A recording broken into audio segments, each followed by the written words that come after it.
Ora, cá estamos então para mais um vídeo do Descomplica Finanças para Todos. Antes de mais, gostaria de vos dizer que qualquer exemplo que surja neste canal não é, portanto, aconselhamento para investimento. Surgem exemplos que vos dou para a compreensão e o estudo desses mesmos fenómenos e não é aconselhamento para investimentos financeiros, porque o nosso dinheiro cabe-nos a nós a responsabilidade de investirmos onde nós acharmos que é melhor.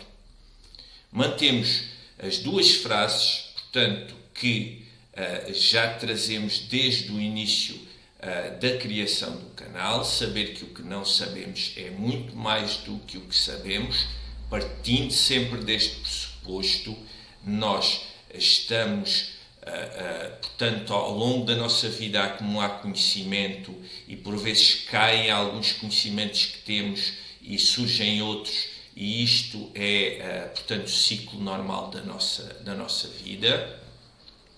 E nós não vemos o mundo como ele é, vemos o mundo como nós somos, e por isso temos de saber escutar e saber ouvir os outros e saber também aceitar a opinião deles e estar de mente aberta para que possamos aprender também com eles e da discussão e da troca de conhecimentos é que se faz luz e é que podemos melhorar todos os dias. Constituição de um portfólio. Eu, na sessão antiga, portanto, na antiga sessão, antes desta, portanto, eu disse que iria falar sobre portfólio. O portfólio de, portanto, ou carteira de investimentos, portanto, imagina uma carteira em que temos um conjunto de diversos instrumentos financeiros, diversos tipos, selecionados e geridos com bases adequadas e sólidas, procurando obter retorno virado para o perfil de risco e horizonte temporal adequado. Eu aqui falo mais pessoalmente, eu costumo ter um horizonte de sensivelmente 10 anos, eu olho a 10 anos, compro os meus investimentos com vista no longo prazo e o tempo e os juros compostos são aqueles que são, portanto, são as minhas grandes referências para acúmulo de património. Como eu já vos disse, eu não sou um trader, sou sim um investidor com foco no longo prazo. Aqui o portfólio pode ser depois complementado por este tipo de trade-off, ou seja, de escolha. Trade-off é a escolha que nós fazemos entre aquilo que é mais arriscado e que poderá gerar mais retorno, ou menos arriscado e consequentemente, pode gerar menos retorno. Volto a mostrar, já falei sobre este gráfico, mas é para vocês terem uma ideia que a diversificação é realmente muito, é um fator a ter muito em linha de conta para quem começa e, sobretudo, diversificar é ter, portanto, um ajuste entre este risco e retorno, não estar exposto a única e exclusivamente um instrumento financeiro, e se esse instrumento for por água abaixo, nós deixamos o nosso património também ir por água abaixo, o que é um risco bastante elevado. Perfil de risco. Por exemplo, temos aqui dois perfis de risco para vocês terem uma ideia do que é a constituição de um portfólio.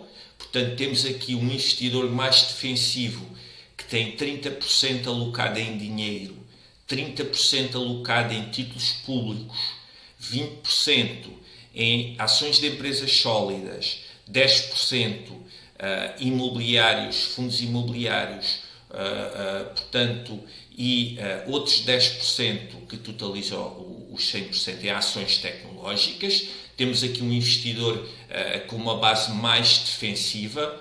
Um investidor mais agressivo terá 20% em dinheiro, 20% de ações sólidas, ignorará com certeza os títulos públicos, terá alguns fundos imobiliários, terá ações tecnológicas, apostará no turnaround, que são as tais empresas que podem, ou por uma notícia, ou por uma situação menos boa de mercado, imaginem um computador, por exemplo, ter de uma grande marca ter saído com uma série menos boa, gera uma má notícia no mercado, o mercado precifica a ação e vai baixar, portanto, o preço da ação, mas o valor da empresa continua a ser sólido e há investidores que apostam neste tipo de notícias para investir nessa empresa, porque eles sabem que a empresa é sólida e que ela no futuro vai emendar esse erro, vai corrigir essa situação menos boa, porque o erro, errar é humano, e no futuro o turnaround é isso mesmo. É apostar em algo menos bom, mas saber que no futuro essa empresa vai se recompor. Criptomoedas, 10%. Portanto, imaginemos aqui, fazendo uma analogia ao futebol, um treinador se calhar mais defensivo jogará, se for jogar contra uma grande equipa, isto aqui sendo... Portanto, iniciando-nos no mundo dos investimentos, se calhar jogará com 5 defesas, com 3 médios, portanto, 3 médios e 2 possíveis avançados, um investidor se calhar mais agressivo, que será aquele que terá uma melhor equipa, e isto aqui faça a analogia como um investidor mais bem preparado, se calhar jogará com 3 defesas, jogará com 5 médios, se calhar médios mais ofensivos até, e jogará com, portanto, mais homens lá na frente também, porque já tem uma experiência sólida e já sabe aquilo que quer escolher a nível de investimentos. O que é uma ação? A ação é uma parte do capital social de uma empresa. Todas as ações são iguais em valor. Não é nada mais simples do que isto. Uma empresa denominada X tem um capital social de 1 milhão de euros. As ações valem 1 euro. Se o investidor tem 1000 ações igual a 1000 euros, este investidor tem 0,1% da empresa.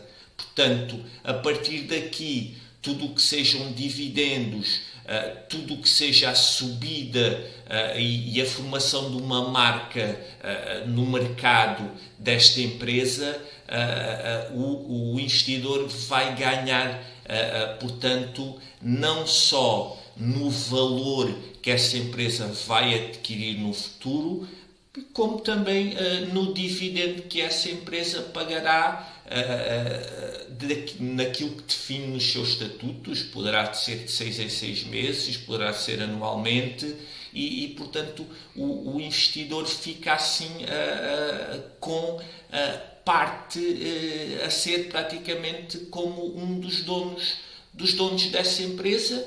E imaginem, por exemplo, uma marca como a Adidas, como a Nike, como a Coca-Cola.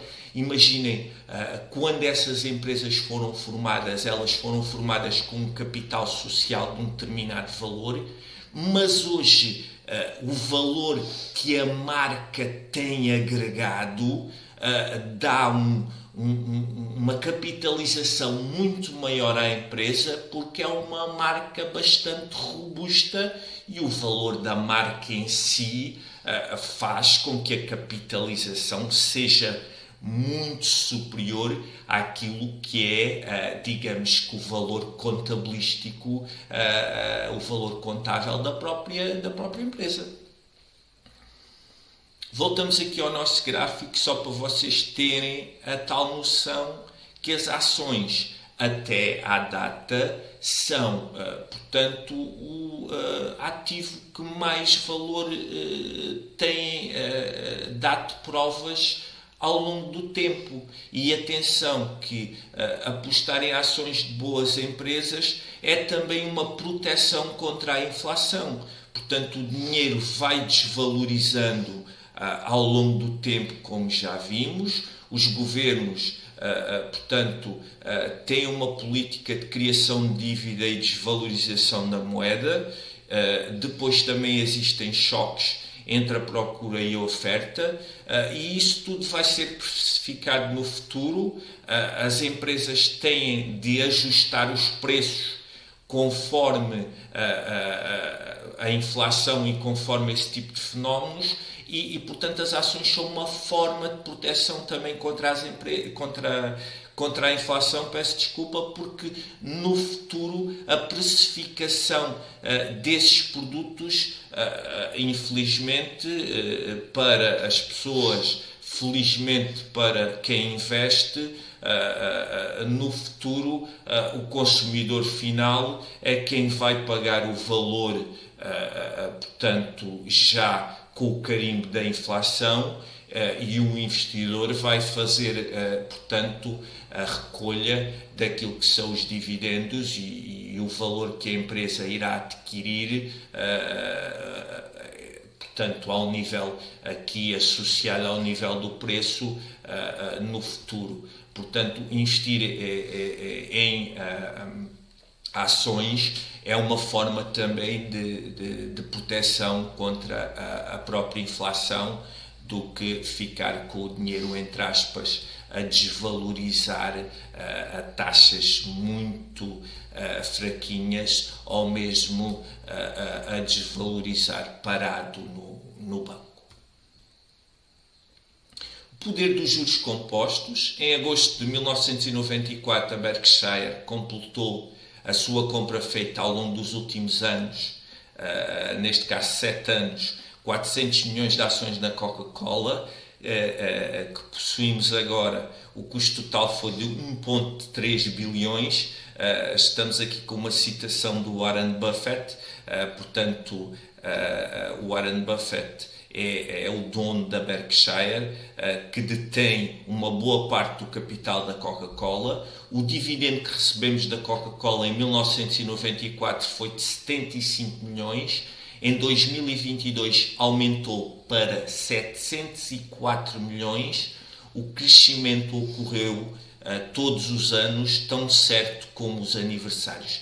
Vocês vejam o crescimento exponencial que o Warren Buffett teve com a compra da Coca-Cola. Ele que comprou a Coca-Cola no início, digamos assim. A primeira ação que o Warren Buffett comprou da Coca-Cola valia 2,73 dólares.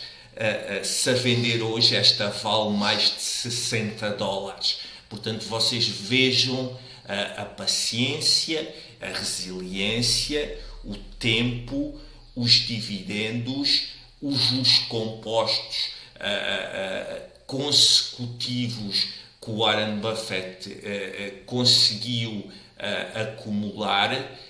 E aqui está o gráfico da Coca-Cola, em que o Warren Buffett terá comprado mais ou menos nos anos 90, deduzo eu, a Coca-Cola valia os tais 2 ponto qualquer coisa. Hoje, portanto, quando fiz a análise aqui do gráfico, a Coca-Cola valia 63,67. A participação que o Warren Buffett tem a nível do valor que a empresa adquiriu, mais os dividendos que a empresa foi pagando ao longo do tempo, vocês vejam só com esta empresa aquilo que o Warren Buffett conseguiu juntar consecutivamente ao seu património. Será mesmo um oráculo Warren Buffett? E aqui há uma citação do Warren Buffett que é bastante pertinente e que vale a pena, portanto, falar sobre ela. Normalmente, quando os outros sentem a ganância, eu tenho medo. Quando sinto o medo dos outros, sou ganancioso. Ou seja, quando o mercado começa a estar numa fase em que toda a gente começa a entrar no mercado, em que toda a gente começa a pensar que as ações são espetaculares e que nos dão muito dinheiro, em que as ações começam a subir muito, em que o preço começa a valorizar demais, em que vamos estudar certos rácios que depois poderemos ver como medir este tipo de fenómenos, é quando Warren Buffett começa a temer, quando existe uma crise, quando as empresas caem, quando os investidores se alavancam muito, ou seja, compram dívida para comprar ações e depois, com a caída do mercado, não têm como pagar porque os seus ativos desvalorizaram muito. Aqui o Warren Buffett tem dinheiro em carteira e normalmente muito preparado para estes timings, e aí, entre aspas, ele entra a matar. Ele compra o melhor porque ele analisa aquilo que é melhor, e é por isso que faz dele um dos homens mais ricos do mundo. Quando passas numa loja e vês uma peça de roupa que gostas, sendo esta muito cara, como ficas? Eu fico desiludido, realmente. Se gostaria de a trazer para casa e não posso. Não tenho carteira para isso. Imagina que no dia seguinte passas novamente e a peça se encontra a 50% ou 70% abaixo do valor. Eu fico satisfeitíssimo. Um casaco que gosto, uma camisa que gosto, e vejo-a mais barata, trago, compro e venho satisfeitíssimo para casa, porque realmente eu vi que não tinha carteira para aquela peça de roupa, e ao passar no outro dia ao vê-la a um preço mais baixo, ou por saldos ou por qualquer tipo de fenómeno, eu fico satisfeitíssimo ao comprar essa peça e poder trazê-la para a minha casa. Ações, a mesma coisa. Nós tivemos uma ação e que saibamos que é uma ação boa, é quando o preço da ação baixa e quando entra em saltos que nós temos de comprar, e não quando ela está com um preço bastante elevado. Portanto, aqui normalmente a mente do investidor é distorcida, digamos que o investidor é enganado e vai no barco, vai na manada, entre aspas, daquilo que são os comportamentos dos mercados, mas é precisamente no contrário que está o objetivo na psicologia dos investimentos. Já vimos isto, que é hábito os investidores comprarem no topo, ganância, e venderem no fundo, medo. Se o preço de uma boa ação cai, o Warren Buffett chama-lhe um figo. É como comprar $1 por 50 centavos. Vimos que o dólar, portanto, que o valor não é igual ao preço, e há que focar-nos no valor. Vê os outros vídeos, subscreve e ajuda ao canal. É com todo o gosto de partilhar esta informação convosco, mas há aqui muito trabalhinho de casa, há traduções que são feitas de certos artigos que só existem em inglês. Eu tenho todo o gosto em partilhar esta informação convosco. Aquilo que vos peço é que subscrevam, é que partilhem, porque ao termos todos nós mais conhecimento, contribuímos também para uma sociedade mais rica e mais próspera para todos e inclusivamente para nós também. Bons investimentos, bons estudos e voltamos a ver-nos na próxima sessão.